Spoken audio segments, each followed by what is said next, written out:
Hola, bienvenidas y bienvenidos al podcast de la Biblio, una iniciativa del Programa de Bibliotecas y Archivos Municipales, dependiente de la Subsecretaría de Cultura de la Municipalidad de Villa Mercedes.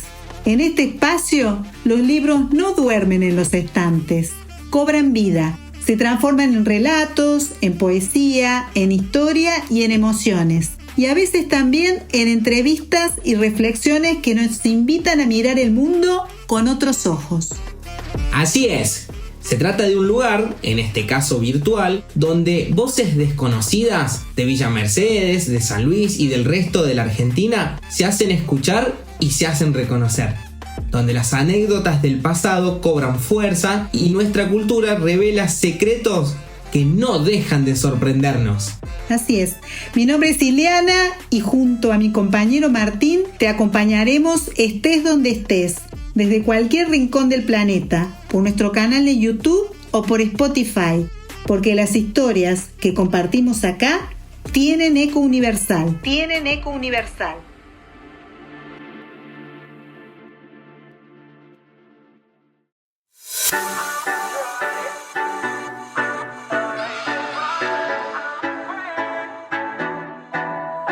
Martín, no sabes lo que me pasó. Una amiga me pidió buscar a su hijo a la Escuela Técnica número 17, o más conocida como Quinta Brigada Aérea. Y yo estaba justo saliendo de la zona del barrio Estación, de la avenida Origone, y seguí avanzando hacia el oeste. Después doblé a la izquierda a la altura de la calle Teodoro Fels y seguí derecho unas 7 cuadras más, hasta llegar al cruce con avenida Jorge Newbery. Desde allí continué por Newbery hasta llegar a la entrada de la escuela que queda al lado de la Quinta Brigada Aérea. En ese paseo me di cuenta sin querer que estaba transitando por avenidas y calles de 3 personajes aeronáuticos muy importantes.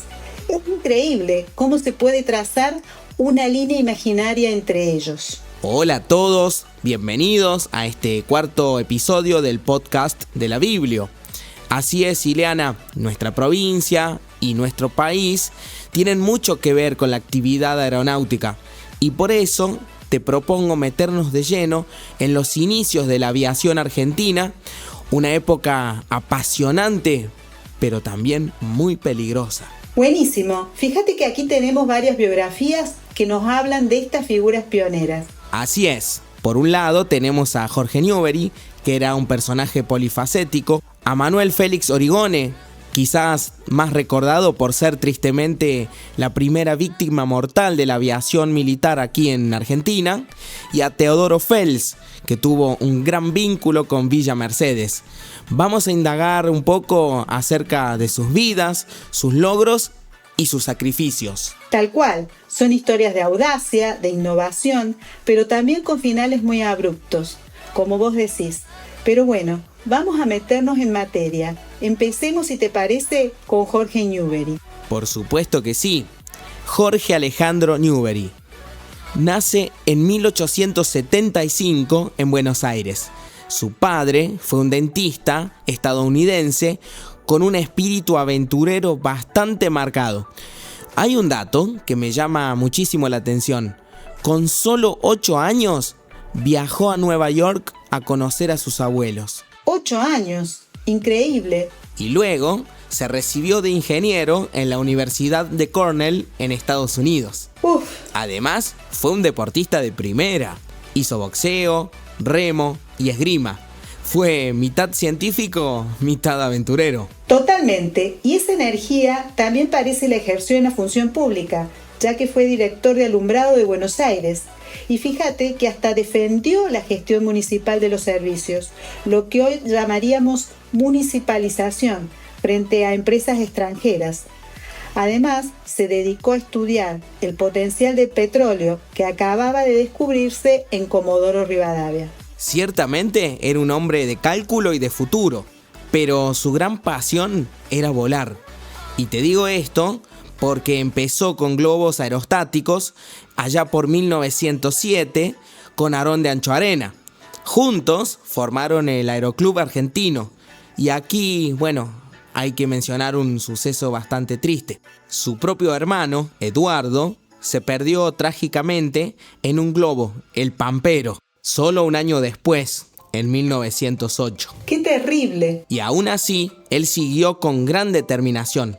Es notable, la verdad, porque batió récords sudamericanos en globo, como aquel vuelo de 550 metros en 13 horas con el globo Huracán. Acá el boletín de noticias de la Fundación Marambio dice que Newbery sacó su licencia de piloto aviador en 1910 y fue una figura central en la creación de la Escuela de Aviación Militar en 1912.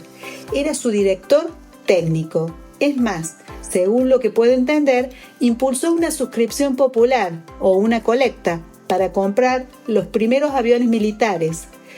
Indudablemente tenía un carisma y un compromiso enormes. Imagínate que consiguió ser el primero en cruzar el Río de la Plata, primero en globo y luego en avión.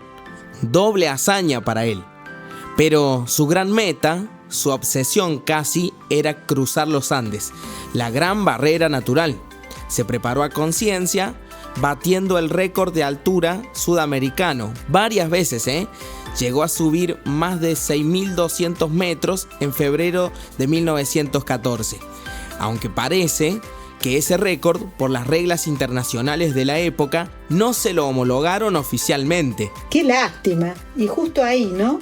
Cuando estaba en la cumbre de su preparación. Y sí, justo ahí llega la tragedia.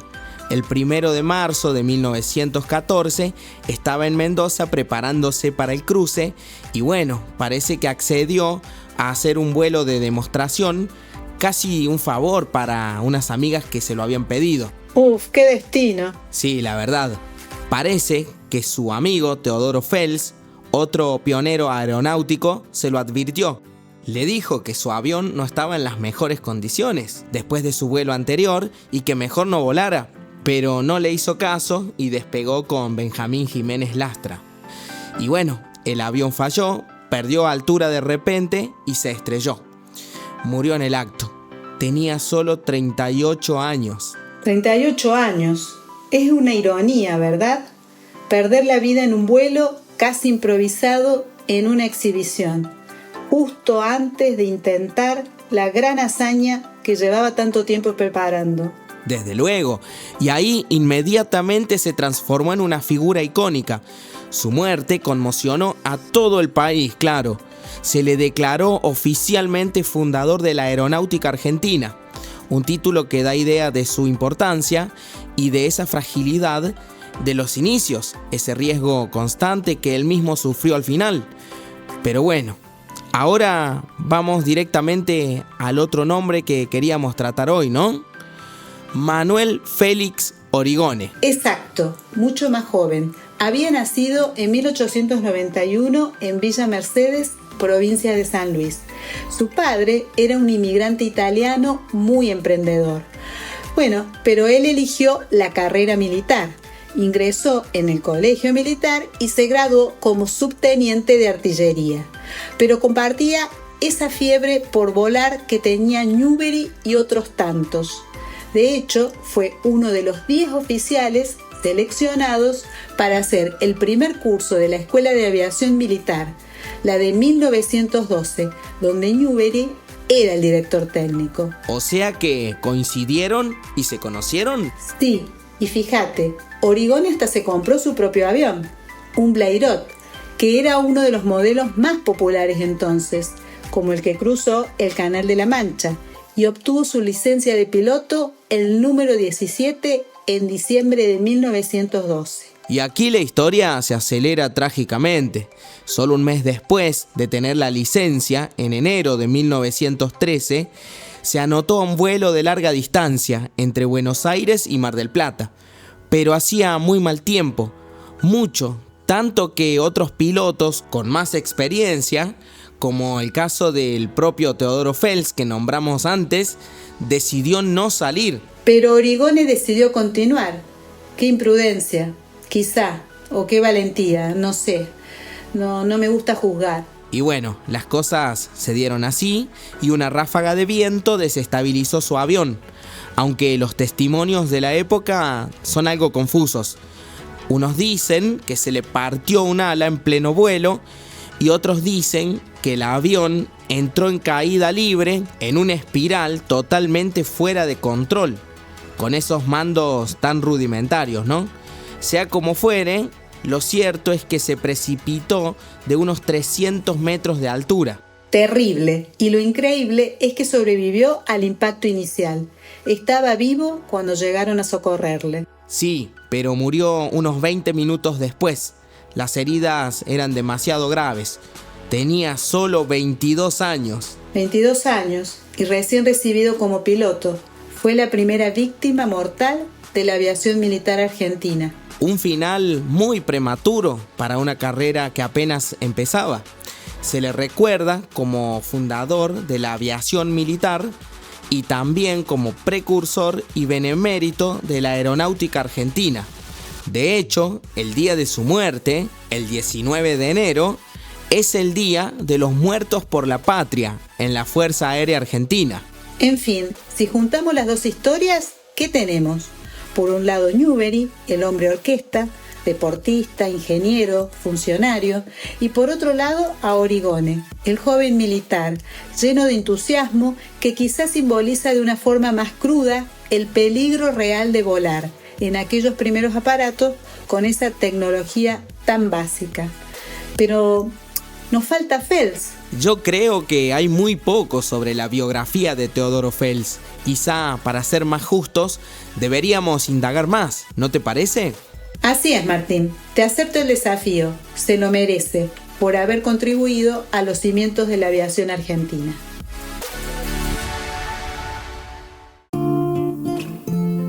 Y hoy queremos saber más de Teodoro Fels. ¿Por qué él estuvo con Origone y con Newbery? ¿Y qué mejor que preguntarle a un especialista de Teodoro Fels, como Jorge Sacchi? Bienvenido, Jorge. ¿Cómo estás? Gracias por este espacio para hablar de este benemérito y pionero de la aviación argentina como lo fue don Pablo Teodoro Fels. Decinos, ¿qué influencias y entrenamiento recibió Fels para convertirse en un piloto pionero?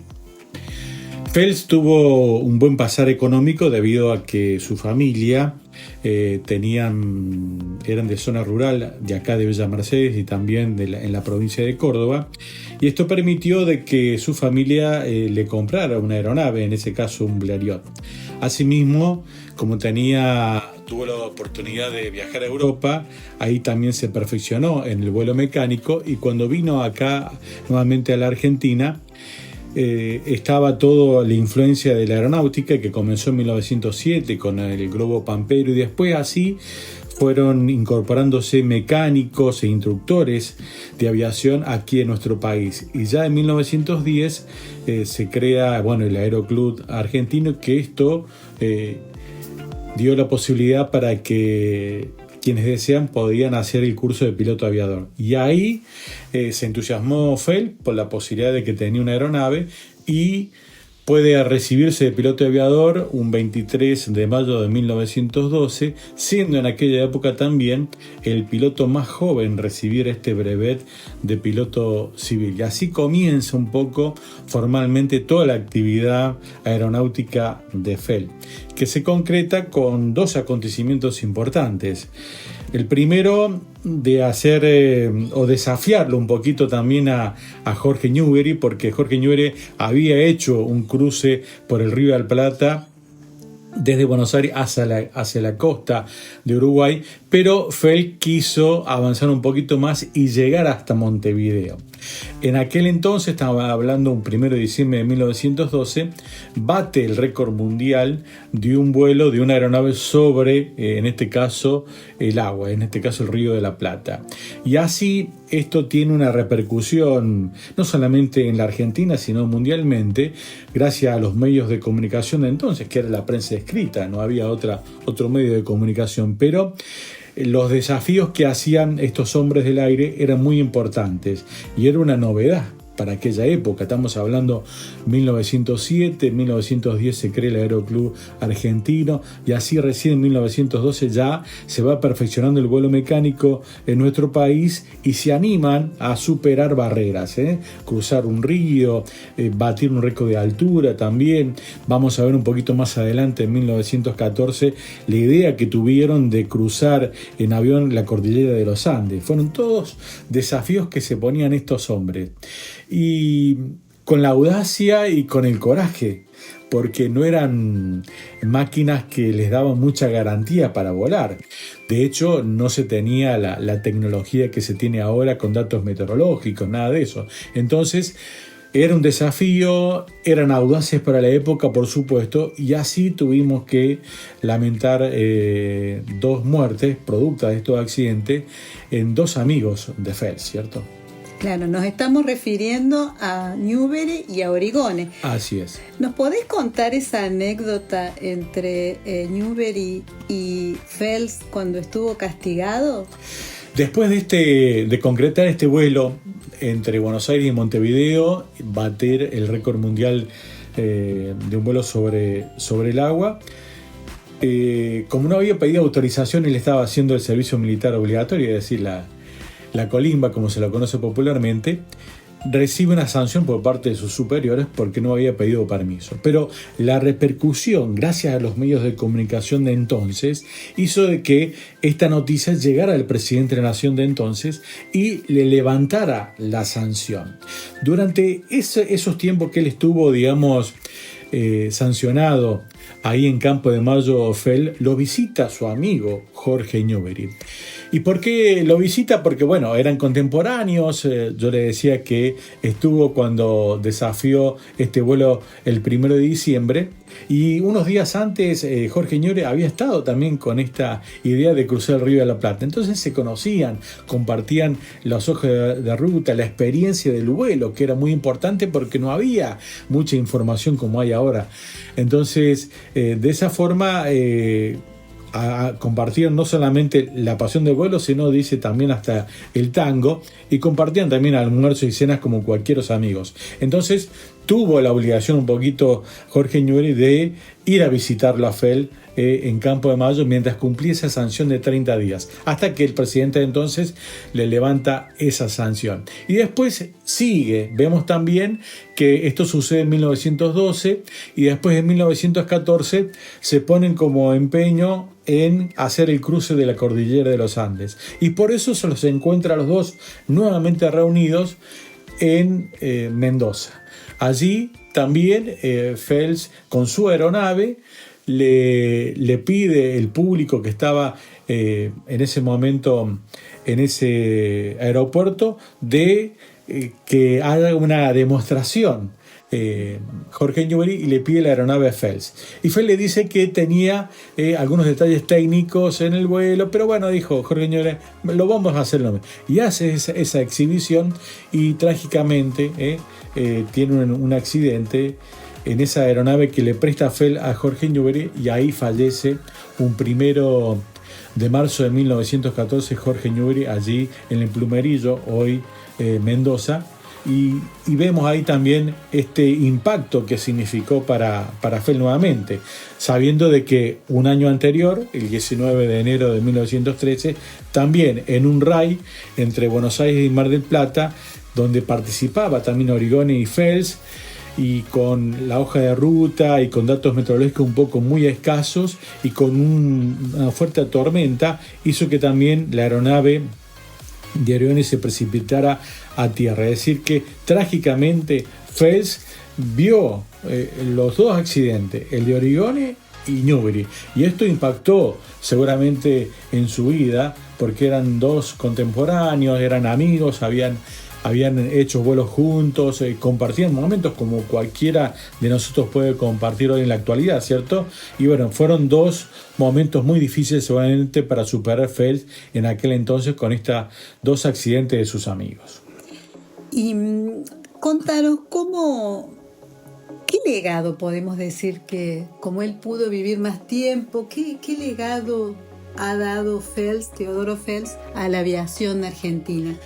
Fels tuvo la oportunidad de vivir 78 años, ocupó también cargos en lo que hoy sería la aviación nacional, estuvo también destinado en otras provincias de la Argentina, no solamente aquí en San Luis, sino en Buenos Aires y también en Santa Fe, por nombrar alguna de ellas, y se lo recordó siempre a Fels, a los 25, a los 50 años de esa gran hazaña del 1 de diciembre de 1912, y también porque 5 años más tarde, en 1917, un 2 de septiembre, realiza el primer correo internacional aéreo, uniendo nuevamente, ¿cierto?, Buenos Aires con Montevideo. Y eso es, esos dos acontecimientos de la vida de Fels, o esos dos vuelos, hacen que el correo argentino lo recordara en cada 50 años, en el centenario. Hoy tenemos también estampillas que recuerdan esa gran hazaña de Fels. Y marcó una época, después tuvo también haciendo el desafío de ser instructor también, porque creó una escuela de vuelo, también que después por la crisis de 1930 hace que tuvo que cerrar toda esa actividad, pero marcó una época y siempre estuvo con el desafío de transmitir conocimientos, además de la posibilidad de que sus amigos o personas cercanas pudieran usar su aeronave que él podía tener. Así que esto marcó mucho la vida de Fels, también la historia argentina, que hoy se lo recuerda especialmente. Y en la Fuerza Aérea se instituyó desde 1960 el Día del Soldado Aeronáutico en homenaje a Fels, ya que un 23 de mayo de 1912 recibía el brevet de piloto aviador. Y eso se lo recuerda cada 23 de mayo en la Fuerza Aérea Argentina a Fels. También se lo recuerda en Uruguay. Recordemos que él, por una circunstancia de viaje de sus padres, nace en Montevideo, Uruguay, pero luego después se radica aquí en la Argentina, pero también es conocido como benemérito de la aviación uruguaya Fels. Así que yo creo que actualmente se lo recuerda muy especialmente, bueno, el caso de Villa Mercedes, que tenemos un barrio y como barrio tiene una vecinal, una calle, una plazoleta en su homenaje acá en Villa Mercedes, y en Villa Reynos también hay una plazoleta en homenaje a Teodoro Fels, y tiene muy unido, digamos, Villa Reynos, la Quinta Brigada, porque uno de sus abuelos, los abuelos Membiel de Fels, fueron los que donaron el terreno donde hoy está levantada la Quinta Brigada Aérea. Así que la unión de Villa Reynos, Quinta Brigada, con nombrar una plazoleta de ahí del barrio aeronáutico en su homenaje también tiene mucha significación. Es decir que en forma permanente lo estamos recordando. También en Buenos Aires, en el Museo Nacional de Aeronáutica,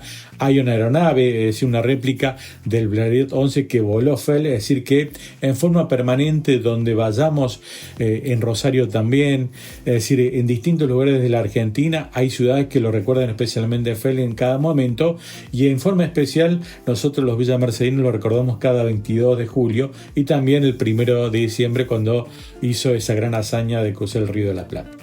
Bueno, muchísimas gracias, Jorge, por tu tiempo y por brindarnos tanta información de Teodoro Fels. Muchas gracias. Bueno, muchas gracias a ustedes por esta nota, es muy amable.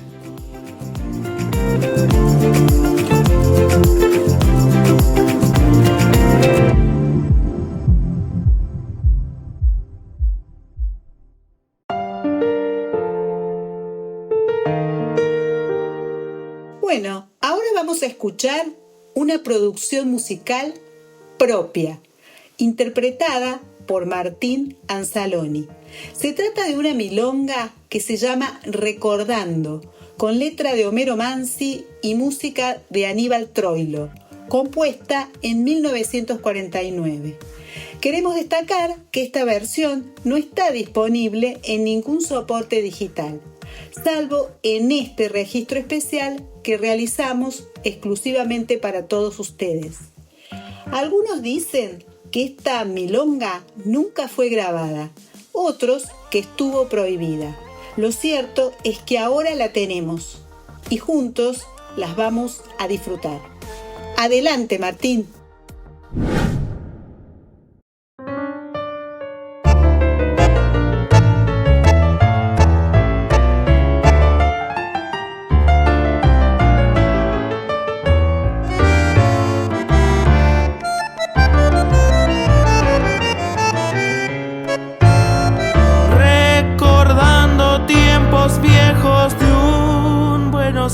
perdido, de un Buenos Aires perdido. Quiero sacar del olvido cosas y nombres de ayer, tiempos de Pablo y Carriego, Jorge Newbery y Romero, y el Alumni y el Pampero, y el Cabo Teodoro Fels. Memorias de la Esportiva, cuando en lluvioso domingo los 11 del cuadro gringo no nos pudieron ganar, cuando sacamos en andas festejando la victoria a Chamberguito La Foria, que la atajó en un penal. Cuando se iniciaba Arolas y era payador Gavino, y era payador Gavino, y en el retablo argentino triunfaban los Podestá. Cuando se inundó Pompeya, allá por el centenario, y propiciaron los diarios la colecta popular. Cuando se incendió el correo y los bravos de Calaza con 4 bombas escasas lo pudieron detener. Cuando se abrió la avenida con fiestas municipales y las boinas radicales triunfaron en Santa Fe. Recordando tiempos viejos de un Buenos Aires perdido, de un Buenos Aires perdido, asomaron del olvido lagrimones del ayer, tiempo de Pablo y Carriego, Jorge Newbery y Romero, y el Alumni y el Pampero, y el Cabo Teodoro Fels.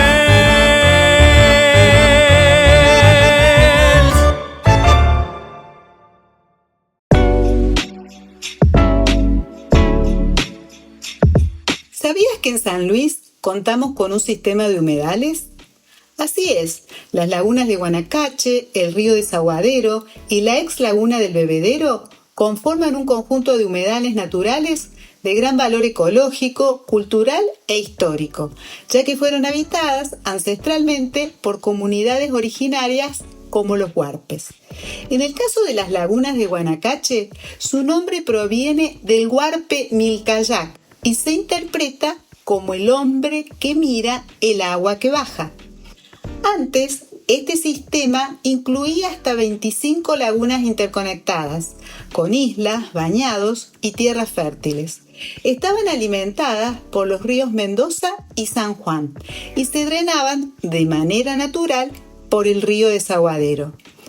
Los huarpes, conocidos como laguneros, las navegaban en embarcaciones hechas de totora, similares a las que pueden observarse en el lago Titicaca.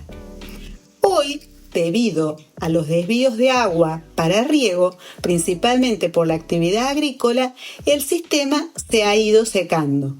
Solo reaparece el agua tras grandes deshielos o lluvias intensas. Uno de los pocos remanentes es la laguna Silverio. A través de obras de infraestructura y la participación comunitaria, se lograron recuperar alrededor de 1.000 hectáreas de humedales, beneficiando a unas 300 familias huarpes.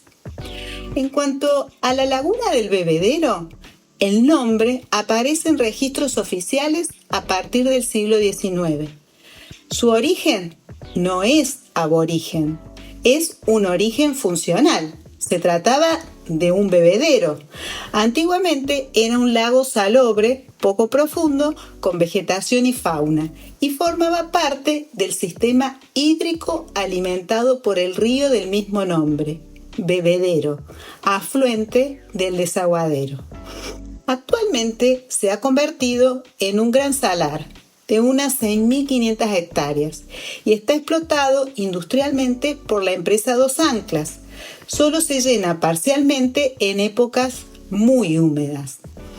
El río Desaguadero, cuya toponimia describe su función de desagüe de las lagunas, antes actuaba como cuello de botella natural que drenaba todo el sistema cuando se destapaba hacia el sur. Hoy su cauce está interrumpido y reducido por represamientos y desvíos. Las aguas ya no llegan al mar, se evaporan o se infiltran en el suelo. Aún así, se ha construido acequias grandes que permiten el desborde controlado del río, ayudando a rehidratar la planicie y evitar la tan temida desertificación. Este sistema, el Guanacache, fue declarado sitio Ramsar en 1999 y en el 2007 se amplió a más de 960.000 hectáreas, incluyendo zonas del noreste de San Luis, como las Salinas del Bebedero y parte del Saguadero. La Convención Ramsar es un tratado internacional que fue firmado el 2 de febrero de 1971 en la ciudad de Ramsar, a orillas del Mar Caspio, en Irán.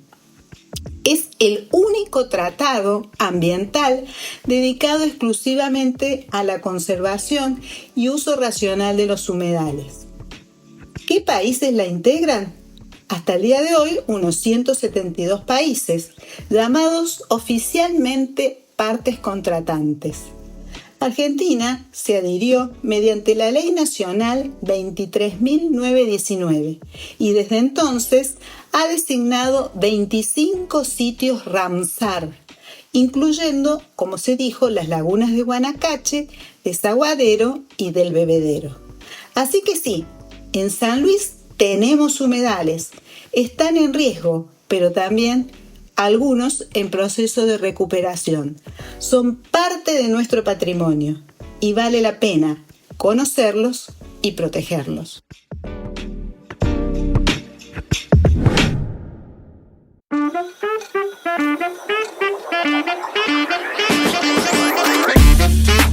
Y así llegamos al final de este viaje, por las letras y también por la historia en el podcast de la Biblia. Uy, ¿tan pronto?